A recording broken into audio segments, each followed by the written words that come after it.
99% of people will die before reaching their goals. Fact. Millions dream of a better life, but almost all never move toward it. They fill themselves with illusions. I'll start tomorrow. It's not the right time. I still have time. But you know what the scariest part is? Nothing will change tomorrow if you don't start today. So here's a question. Are you happy with your life? Or should we start making some changes with you? If you're still here, you have a chance. Watch to the end, and you'll learn how to stop treading water and finally get where you want to be. Let's break down the main reasons why 99% of people fail and what the 1% who actually succeed do. Reason number 1. You don't have a clear goal. You have no idea how often I hear the phrase, I want more money. But what does more mean? $1 is already more than zero. Getting a 50-cent raise on your paycheck is also more. But that's not what you want, right? You want financial freedom? Then define it. How much do you want to make? In what time frame? In what way? 99% of people just dream but don't set a clear goal. They want to get rich, live a better life, become successful, but they can't be specific about what they are trying to achieve. As a result, their life is a voyage without a compass. They spend years on useless hustle and chaotic endeavors, but never get closer to their dreams. What to do? The book The Richest Man in Babylon says, money comes only to those who know how to manage it. This means that without a concrete plan and discipline, you'll never get out of the financial quagmire. Write down your goal, and your brain will start looking for ways to realize it. But the goal should be as specific as possible. For example, I want to make $10,000 a month in 2 years by growing my online education business. I want to save $100,000 in 5 years by investing 30% of my income in the stock market. A clear goal is like an address in a navigator. If you type it in, you'll definitely find your way. But if you just drive towards success, you may spend your whole life going in circles. Reason number 2. You're waiting for the perfect moment. I'll start when there's more money. I'll wait for inspiration. Now is not the right time. Sound familiar? If so, I have bad news for you. The perfect moment will never come. People sit around for years, waiting for a magical coincidence where they'll have the perfect conditions and can launch easily and comfortably. But guess what? That day isn't going to happen. There won't be a moment when you suddenly have tons of free time. There won't be a day when you have the perfect match of energy, motivation, and opportunity. There won't be a point when fear goes away on its own and it becomes easy. 1% of people realize this and start right now. Many wait until they have the energy to exercise, but it won't come until you start working out. At first, you move through force. Then the first results appear, and only then comes the energy and motivation to continue. It's the same with business, finances, training. If you don't start, you're just stuck in empty dreams. Imagine your goal is a train. If you don't get on the tracks and start moving, you'll stand still for years. And when you finally make up your mind, you may find that you've missed the best opportunities. What to do? The End of Burnout says, we often don't start because our expectations don't match reality. We think we have to feel perfect to start. But in reality, we just need to take the first step.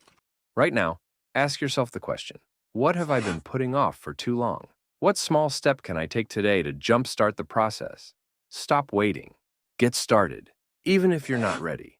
Just take a step and the moment will become perfect all by itself. Reason number 3, you're being lazy and procrastinating. You think, I'm just tired. I need some rest. I'll start tomorrow. But here's the reality. Tomorrow will never come unless you make it come yourself. Every time you put things off, you're training yourself not to act. It's not just a moment of weakness. It's a habit you're cementing in your brain. And the more often you choose to procrastinate, the harder it becomes to break out of that cycle. Procrastination isn't just laziness. It's a self-destruct mechanism. The more you procrastinate, the more your internal stress grows.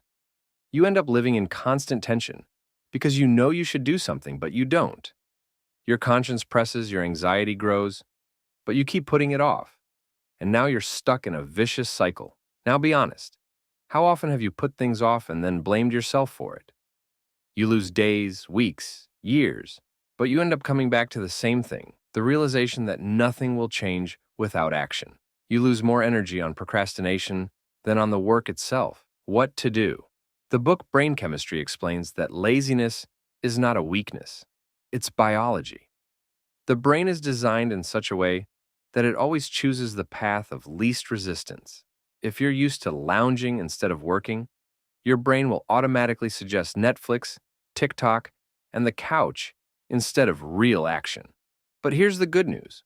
Procrastination is a habit, and any habit can be rewired. How to beat procrastination. 1. Take the first step within 5 seconds. As soon as you feel yourself starting to procrastinate, count to 5 and start. Even if it's just opening a document or putting on your sneakers for a workout, your brain will switch to action. 2. Minimize the task to a minimum. If a task seems too big, start with the simplest. Don't write a book. Write one sentence. Don't do an entire workout. Do one squat. Don't clean your entire apartment. Just wash one plate. Once you get started, your brain will engage in the process. 3. Create an artificial sense of urgency. Set clear deadlines for even small tasks.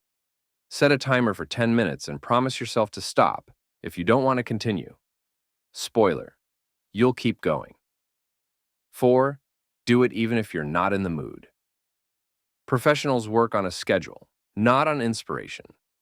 The mood comes during the process, not before you start. 5. Visualize the pain of inactivity. Visualize what will happen to your life in 5 years if you don't change anything. If it's scary, use that fear as fuel for action. Reason number 4. You're afraid of failure. You're afraid you'll fail. You're afraid people will judge you. You're afraid you'll make a mistake and lose time, money, or reputation. But you know what the most paradoxical thing is? Fear is an illusion created by you. Let me get this straight. What exactly is it that scares you?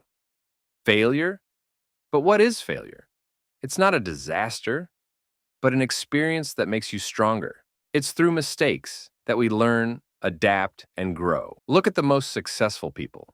They've had tons of failures too. Elon Musk launched rockets that exploded time after time, but he didn't give up.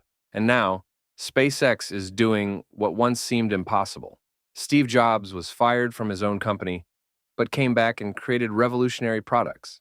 Michael Jordan said, "I've missed over 9,000 times. I've lost almost 300 games. 26 times I was trusted with the deciding shot, and I didn't hit it. And that's why I've been successful." Failure isn't the end of the journey. It's part of it. But 99% of people don't realize that. They're so afraid of making mistakes that they don't start at all. They want a guarantee of success. But the truth is that success only comes to those who are willing to make mistakes and keep moving forward. Fear is a survival mechanism, not a real threat. Your brain is hardwired for safety. It's designed to avoid pain and conserve energy. Look at your goal not as a risk, but as a game. What if it's a fun adventure rather than a scary threat? 99% of people are inhibited by fear of failure. The 1% of successful people realize that mistakes are the path to victory. What's the biggest reason keeping you from your goal, and how will you fight it? Share it now.